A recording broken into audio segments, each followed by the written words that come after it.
They call themselves our allies. They kneel in kente cloth. They hashtag Black Lives Matter. But when it's time to deliver, when it's time to fight for us, we're told to shut up and fall in line. Listen, I'm not here to make you feel comfortable. I'm here to make you think. Because this blind loyalty, it's costing us everything. So ask yourself, if voting blue hasn't changed your life, who's really benefiting from your loyalty?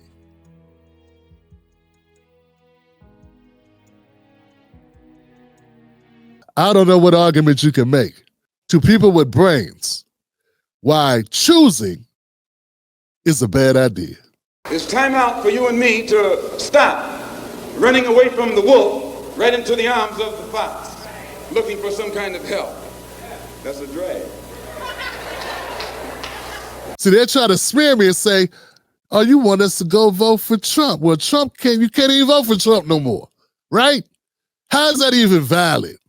I have more respect for a man who lets me know where he stands, even if he's wrong, than the one who comes up like an angel and is nothing but a devil. You know, the election's over, Goofy. That's over. That's it. He won. So you can't say that's what I'm doing it for, because he already won, right? No, I'm doing this for my people because you don't have the heart to do it. The only way the problem can be solved, first, the white man and the black man have to be able to sit down at the same table. The white man has to feel free to speak his mind without hurting the feelings of that Negro. And the so-called Negro has to feel free to speak his mind without hurting the feelings of the white man. Then they can bring the issues that are under the rug out on top of the table and take an intelligent approach to get the problem solved. That's the only way that they'll ever do it. How can a person be independent media and not tell black people to go independent with their votes? That's crazy talk. That don't even make sense. It doesn't make sense because they're not being real.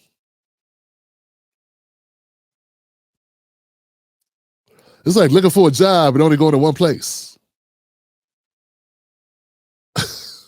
Only go to one place and you get turned down and keep going back to the same job looking to see you hired. Walk past 3 other places that you could put an application in there. You keep going to the same place, trying to put your application in there and getting turned down.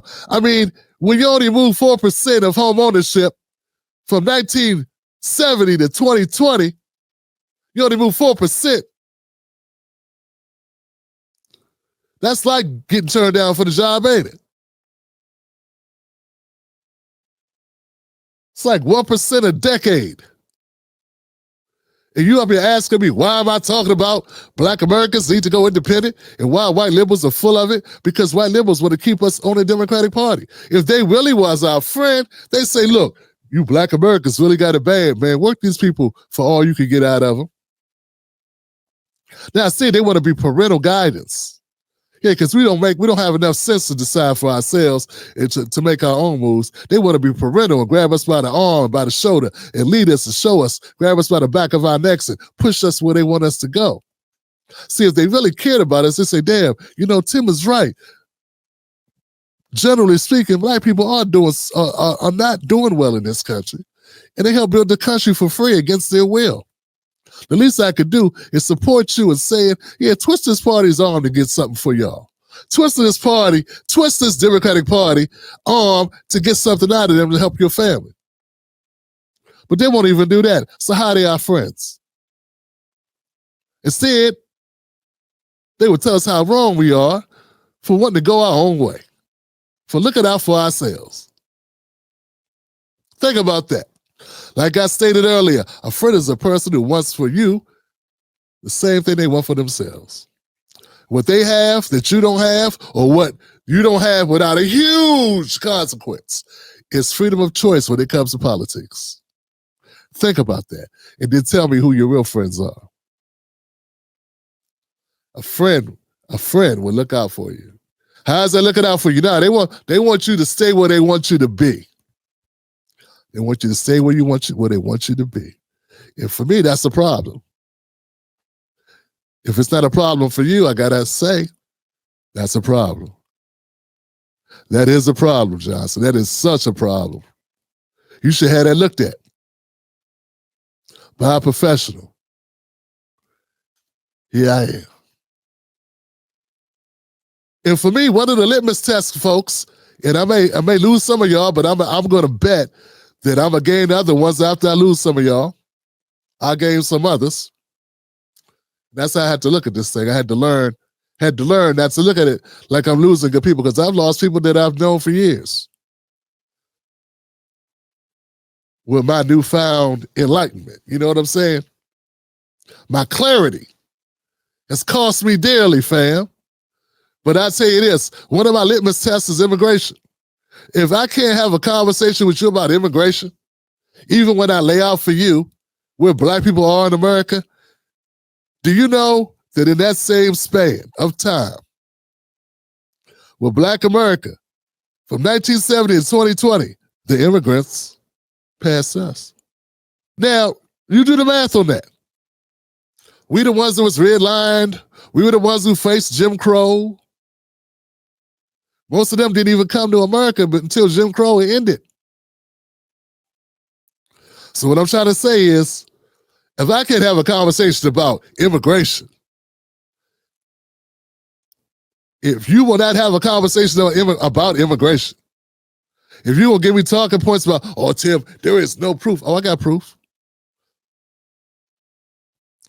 When there's mass immigration, incarceration numbers go up for black men. Because I think some of those black men end up doing some things they shouldn't do because they can't find work. I think it spills out into mental health and a lot of other things. You know, having a job and supporting your family is a very important thing to be able to do. And if you're unable to get a job, unable to hold a job, if you're getting laid off for jobs or overlooked for other jobs, there are whole industries that went from being predominantly black to being immigrant. If you don't care enough about my people, then we can have an honest conversation about these things, then you don't care about my people. Because it is what it is. How are you going to look at the people that built the country and say we are able to be sacrificed? If you truly believe, white liberals truly believe all that rhetoric that you like saying in 2020 after Breonna Taylor was gunned down and after George Floyd lost his life, if you really believe all that stuff you was talking about equality and about the plight of black people, then why would you then be okay with Joe Biden opening the floodgates of immigration on us more than any other president has done in the history of this country? Why would you do that? Why would you be okay with that? See, the same people that virtue signal about our issues, they virtue signal on the other side too, because all they care about is virtue signaling. They care about pretending to be good, pretending to care about people. But they don't really care, because if they really cared about black Americans, they would hear me out on that.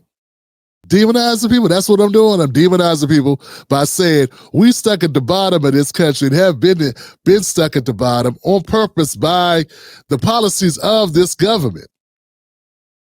And you're saying I'm not being thoughtful when I say we have to be prioritized over new people that come into the country, and you're going to say I'm not being thoughtful? I think you're not being thoughtful, Johnson. And I think anybody in my position that would not voice this is a coward. Coward. Looking to pad their own pockets, that's more important than anything else, and that's fine. Just don't talk down on me. Don't talk crap. I get it. You need your money. We got to make money to survive. Well, then keep your mouth shut. You ain't been responding, don't start responding.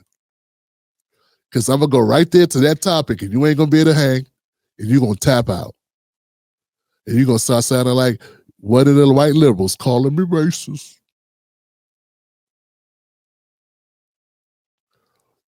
See, we got to be able to have these conversations, because it's getting late in the game for us, man. It's late in the game for black America. It is late. It's past late in the game. I'm not even sure if this can work at this point. Joe Biden said, you want to start working with the Latinos, because pretty soon it's going to be more of them than you. And then he made sure that that was the case, didn't he? This country is doomed. It is doomed, not just because of African Americans, but because by 2040, this country is going to be minority white European. Hear me? Minority white European. And you guys are going to have to start working more with Hispanics, who make up a larger portion of the population than y'all do. I'm prepared to deal with racism no matter who it is. There's some immigrants who are more racist than white people. Okay? Let me repeat that. There are immigrants that are far more racist than white people. And we got liberals telling us, like Joe Biden, you need to work it out with them. Because pretty soon, it's going to be more of them than you. You need to get along with the Latino. I'm not saying we shouldn't get along. But what I'm saying is I met immigrants who are way more racist than white people than I met. Almost viciously so. I'm talking rampant racist. Like a religion to them, because they feel that their survival is to stay away from us. White people, by and large, in my experience, don't feel like they're going to get contaminated by black people. Now, I know it's some Klan members and stuff, but these people are like, they was conditioned not to do the black. Not the black. And like, unlike white people, they haven't seen us in the movies. They didn't see Equalizer when Denzel, saves the little white girl. They haven't seen that movie. Ebony says those are the ones that think that their hate for blacks will bring them closer and more acceptable to the whites. There it is. Ding, ding, ding, ding, ding. The person who wrote me that letter that told me that what I was suggesting that we leave the Democratic Party was going to put us, in harm's way, because in their mind, all they think is that means I want us to be Republicans. And that's not even what I want us to be. I don't want us to be anything except able to choose. Able to choose our own destiny and to actually choose. See, when you are just, when this is sitting in front, when you are just taking the same thing every time that they give you, you're not choosing. We haven't been choosing the Democrats. We've been settling for the Democratic Party. Make them earn it and then choose. It's basic. Perfect. You made it to the end of the video. I appreciate you. Now, Google thinks this next video is going to be perfect for you. It's right up your alley. So click the next video, watch that with me, and let's keep this politics going. You're built for this.